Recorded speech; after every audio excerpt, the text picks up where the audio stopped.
For the first time since 1904, golf returned to the Olympic Games in Rio 2016. We're pulling back the curtain, showing you what it takes to accomplish such a monumental task. A team effort, countless hours, and a love for the game. This is Changemakers. Neatly tucked away in the corner of Ty Votaw's office. Golf clubs, not for play. They serve as a reminder. These don't get touched. These don't get touched. Okay. These belong to an LPGA player named Louise Suggs. A founder of the LPGA Tour, Louise Suggs' love for the game birthed generations of professional golfers. I was very close to Louise, and when she passed, she asked that I have those clubs. Prior to joining the PGA Tour, Votaw served as commissioner of the LPGA. His Ponte Vedra office is consumed with astonishing stories.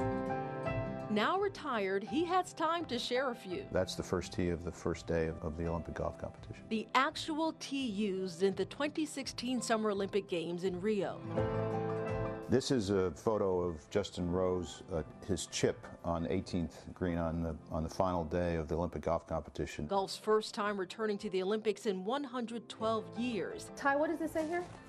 It says, to Ty, thanks for all your help and hard work in championing golf's return to the Olympics, Justin Rose. He had a hand in it, bidding, building, lobbying. All the organizations that are leaders in golf, all the acronyms of LPGA and PGA Tour and USGA and RNA, European Tour, et cetera, they all came together to say this is right for our sport, and I was just fortunate enough to be a part of it. I want an honest moment here, Ty, honest answer. Your initial response when you were tasked with this, bringing golf back to the Olympics, honestly, what was your response? Well, fear of failure has always driven me, and so the fact that we could lose the vote was something that drove me forward and only wanted me to work that much harder to get a successful outcome.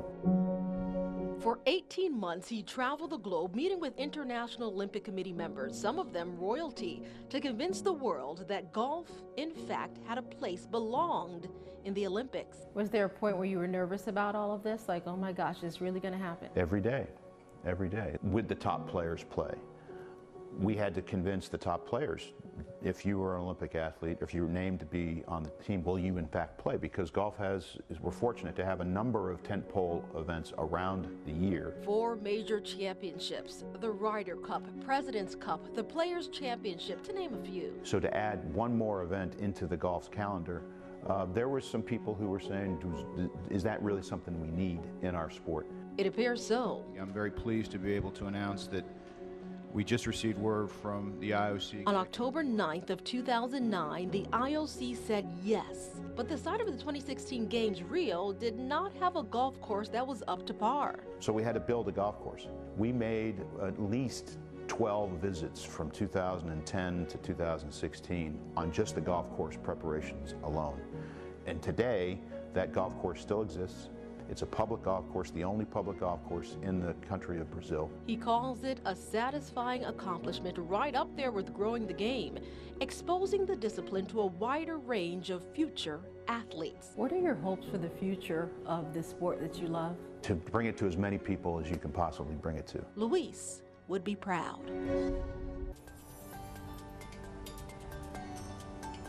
Well, I was very fortunate to have the leadership of the PGA Tour at the time, Tim Fincham, the commissioner of the PGA Tour, ask me to take a lead role in helping get the bid process to fruition and to success to get golf into the Olympics. And it started in March of 2008, worked 18 months with a number of people inside the golf industry to have the vote in Copenhagen in October of 2009 be a successful vote. And it was, with golf and rugby sevens getting in. But it was 18 months of working with a lot of people inside the golf industry to have them coalesce around the idea of golf in the Olympics, and then to convince people outside the golf industry that golf would be good for the Olympics and that the Olympics would be good for golf. And those were, dozens and dozens and dozens of conversations in various places around the world, which was a fascinating process to be a part of. I want an honest moment here, Ty, honest answer. Your initial response when you were tasked with this, bringing golf back to the Olympics, honestly, what was your response? Well, fear of failure has always driven me, and so the fact that we could lose the vote was something that drove me forward and only wanted me to work that much harder to get a successful outcome. And again, it wouldn't have happened without a lot of different people coming together. The level of consensus inside the golf industry itself to get golf in the Olympics was something that I have not seen in any other issue in our sport. There were some naysayers, mostly in the media, about whether golf would be appropriate for the Olympics and whether the Olympics would be appropriate for golf. But at the end of the day, all the leadership all the organizations that are leaders in golf, all the acronyms of LPGA and PGA Tour and USGA and RNA, European Tour, et cetera, they all came together to say this is right for our sport, and I was just fortunate enough to be a part of it.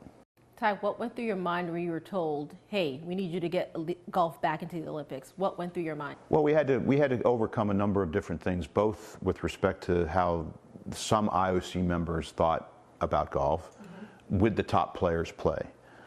We had to convince the top players, if you were an Olympic athlete, if you were named to be on the team, will you in fact play? Because golf we're fortunate to have a number of tentpole events around the year, every year, 4 major championships, the Ryder Cup, President's Cup, Solheim Cup, the Players Championship, etc. So to add one more event into the golf's calendar, there were some people who were saying, is that really something we need in our sport? And fortunately, after 2 stagings in Rio and in Tokyo, I think golf has been now accepted as a really good part of the golf schedule's calendar. Was there a point where you were nervous about all of this? Like, oh my gosh, is this really going to happen? Every day. Every day. There was, every conversation was a new conversation to have. They talk about lobbying. You actually literally stand in a lobby in various Olympic hotel venues around the world during various parts of these 18 months. And every conversation was one in which you had to be on point, you had to be on message every time, and say the same thing over and over again, many times to the same person. And ultimately, it came down to that vote in Copenhagen in October, and we were fortunate enough to get it in. Do you remember that elevator pitch? Any bit of it? Well, I think it was the top players are going to play. That's going to happen. We think golf has the same values of the Olympic values and Olympism. We think golf would be good for the Olympics. We think Olympics would be good for golf. And it will not. There is no greater global game in the Olympics than golf, and that's going to appeal to a wide swath of your viewership, your Olympic fans, and in countries around the world. 18 months traveling the world. How does one survive that? Well, it came in spurts. I mean, and they were nice venues to go to over the. I mean, Beijing Olympics was our first trip in August of '08. Copenhagen in October of '09 was nice, and in between those were a lot of different places, whether it was Dubai or whether it was Lausanne, Switzerland. And we had the ability to do it collectively. So it wasn't just me, it was a number of other people. And as I said, Tim Fincham had a lot to say about whether I would be involved in it. And he participated a great deal himself as the commissioner of the PGA Tour, as did all the other leaders of golf organizations that wanted this to happen. And so, yeah, it took some time, and there were some nice plane rides and nice little bit. I was fortunate enough to go to nice locations and speak to a wide variety of people that I never would have had the opportunity to speak with if this happened. Ty, where does this humility come from that I'm seeing in you? Is it your upbringing, mom, dad? What is it? Well, I grew up in a small town in Ohio, and Midwestern values maybe, but at the end of the day, I have a high level of confidence in what I do, but at the end of the day, you also have to have the support of a lot of other people. And in order for us to have this happen for golf in the Olympics, that was the case. It was a huge team effort for everybody to get done. I've heard time and time again, life is a team sport. You agree? No question. Even though golf is an individual sport, in this case, it was a real team sport. Yeah. Can we go to Rio 2016? I'm going to take you back there. What was that like for you after all of that work, that time that you put into this? Finally, we're here. I go back to so when we were in the process of bidding, one of the things that we said in our pitch was one of the great things about golf is that you don't have to build a golf course, because if an Olympic village or if a town was able to hold an Olympic competition, there's probably a golf course in that city that could do an Olympic golf competition. They picked the one city in the world in Rio in 2009. We had 7 years to figure that out, because they did not have a golf course that was capable of hosting an Olympic golf competition for both men and women at the highest levels. So we had to build a golf course, which took a lot and the PGA Tour's design services and construction services golf course business, the leadership of that was contributed to the process. And so we made at least 12 visits from 2010 to 2016 on just the golf course preparations alone. And today, that golf course still exists. It's a public golf course, the only public golf course in the country of Brazil. And it's the only venue that was built for the Rio Games that is still in operation, up and running. You know, before the camera started to roll, you and I spoke about that, some of your biggest achievements, accomplishments to you, and that was one of them, that golf course. I think, I mean, look, I've been blessed to have a 31-year career in golf. The LPGA, PGA Tour, this activity with the Olympics, but the things that we had to do in order to get a golf course built in Rio, when their economy in 2009 was at its height, and by the time the Olympics came, it was at its lowest levels. And that whole process was one in which, again, you needed a lot of different and talented people to come together. Golf course architect Gil Hance now is probably the most renowned golf course today because of the reputation he got for building this golf course in Rio. But again, the PGA Tour design services, construction services, the trips that we had to take to Rio post the 18 months that we did getting golf into the Olympics in terms of the bid process, which is as satisfying an accomplishment for me as getting golf. Wow. LPGA, can we talk about your time there? Because you also had a lot of accomplishments during that time, and enjoyable. So you enjoyed your time there. No question. I started I started my career as a lawyer in Cincinnati, Ohio. Met an individual who was a client of the firm who became a mentor for the rest of my life, still is. He's 92 years old, a guy named Charlie Meacham. He became commissioner of the LPGA in 1991. He was a client of my firm in Cincinnati. When he became commissioner, he asked me to come along with him, and I started at the LPGA in 1991. Fortunate to follow him. There was one person in between us, and follow him as commissioner in 1999, and was commissioner from 99 to 2005. But those 15 years really formed, I think, my it really formed the foundation of my professional life. And the great thing about those 15 years was we woke up everybody who worked for the LPGA woke up every single day knowing that any decision that they made was a consequential decision. Good or bad, you had to do something, and there was the PGA Tour was a great experience as well, and was very satisfying. But the resources that the PGA Tour has in comparison to the resources the LPGA had, we had a much smaller staff.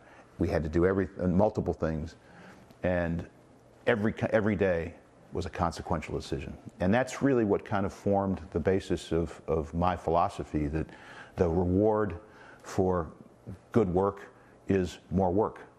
And it's not necessarily a pat on the back. It's not necessarily financial remuneration. It's the best reward for great work is more work. Say that louder, because that is fact right there. You know, a part of Changemakers is to inspire and instill the basis, what you're saying right now, for perhaps younger students who are watching this, right? Because I want you to say it again, because it's fact. That's how it is. That's life. No question. And I was fortunate enough in my law practice, you didn't get a lot of attaboys and pats on the back. And if you weren't given more work, you kind of knew that you weren't cutting the snuff. And so the reward for good work is more work, is what was instilled in me early on. And that's helped me be a manager of people. That's helped me be a leader of people. And it's formed my own kind of philosophy of life, is that don't necessarily think you're going to get a lot of pats on the back. Just do the work and good things will come from it. Yeah. I want to talk about this as well, sacrifice, because that's a part of business, right? Of hard work, how you get to whatever you want to get to. So let's talk about that. Some of the sacrifices that you had to do over the years to deal with. I learned, with my kids growing up, I always talk about delayed gratification. That everybody wants to have gratification right now, and the most satisfying rewards that I have seen in my life is you put the work in, you don't expect a lot of accolades. If they come, great, but the reward is in the work. And in order for you to not have unrealistic expectations as to what you should accomplish or can accomplish, you need to have some level of delayed gratification and a discipline to say, until the good stuff comes, you got to put the time in and the work in to make that happen. Yeah, yeah. Are your kids like, okay, Dad, we know you're right, but still, you know? No. Every time they know those two words, delayed gratification is like code for them to say, all right, I got to get back to work. Yeah. Ty, I want to talk about what you're looking forward to most, because you say you're almost making a year in retirement, July. Yeah. What are you looking forward to? Well, it's one, spending more time with my family, spending more time with people who are important to me, doing things for people that are important to me. Charity is certainly something that everybody wants to talk about in retirement, to say get full of, but I've climbed a couple of different mountains in my career, and what I'd like to do now is, and those mountains were mostly about me and about accomplishing things in my career. The next mountain I'd like to kind of scale would be to think about more and talk about more and do things more for other people. And whether that's a charity, or whether that's a phone call to set up a tea time for somebody, or whether that's speaking to a university sports business or law school class, which I've done over the past year 3 or 4 times, that's what I want to try to focus on. I woke up every day in my professional career with a level of anxiety that drove me to make things I mentioned earlier, I had a fear of failure. That's what drove me to have whatever level of success I've had. And now that anxiety has somewhat dissipated because I don't have anything to worry about. And that's a great feeling, but it's also one that's an adjustment for me going forward, so that anxiety drove me. That what will the lack of anxiety do for me going forward? I just have to find another little edge. Yeah. Pivot a little bit, see what happens. I want to talk briefly about the image of golf. We spoke about this as well. It is considered an elitist sport. Even though there are public golf courses in the U.S., a lot of folks will feel like they have access to them. So let's talk about that. Well, that was one of the subjects that came up in the process of getting golf in the Olympics. There were a number of IOC members, some of who are members of royal families, which I thought was somewhat ironic that they're asking about elitism in golf when they're they're pretty much the definition of an elitist. But at the same time, if you live in an English-speaking country, if you want to play golf, golf is a fully developed sport in those countries relative to if you want to play, you have access to public golf courses.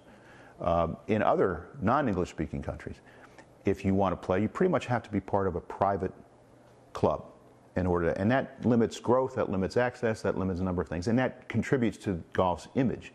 And one of the things that we think golf in the Olympics has done is kind of make it a little bit more of a that image is not necessarily this. In China, for example, golf was seen as a recreational activity, not an athletic endeavor.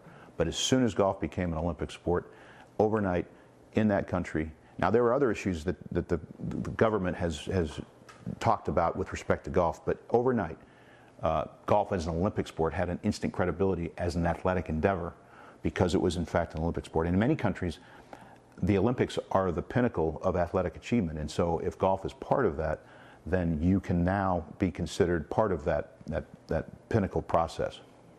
What are your hopes for the future of this sport that you love? I think to bring it to as many people as you can possibly bring it to.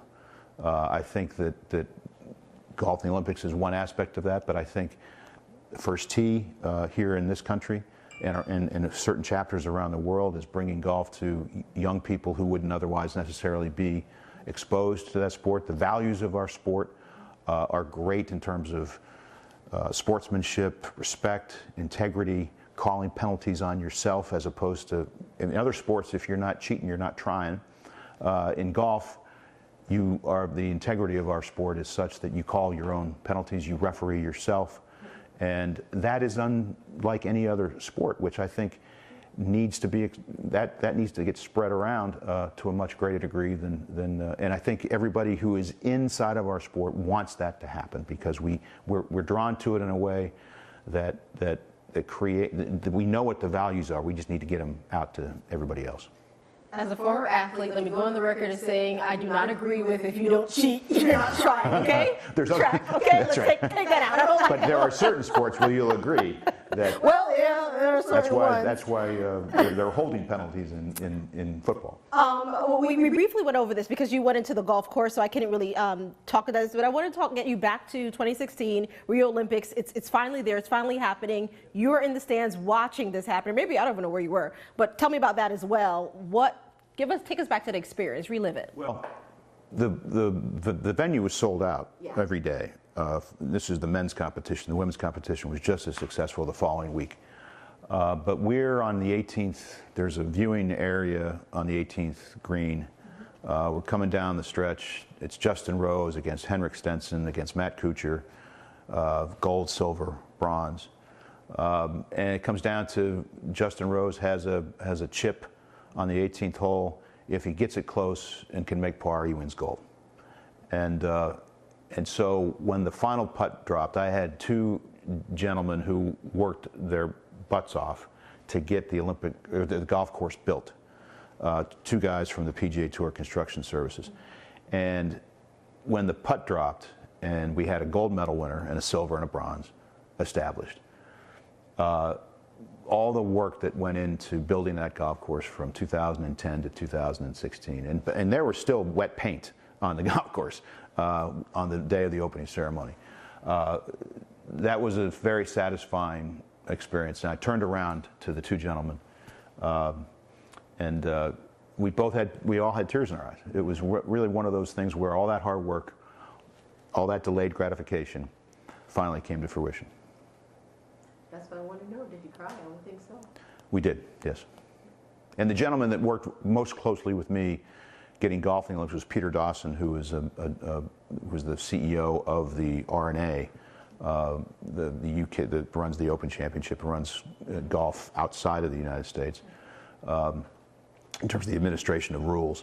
Peter was the CEO of the R&A, and he and I were kind of co-partners in this whole process. And he's a very stiff upper lip kind of Brit guy, and the fact that we both embraced and had tears in our eyes at the end of that process was very gratifying as well.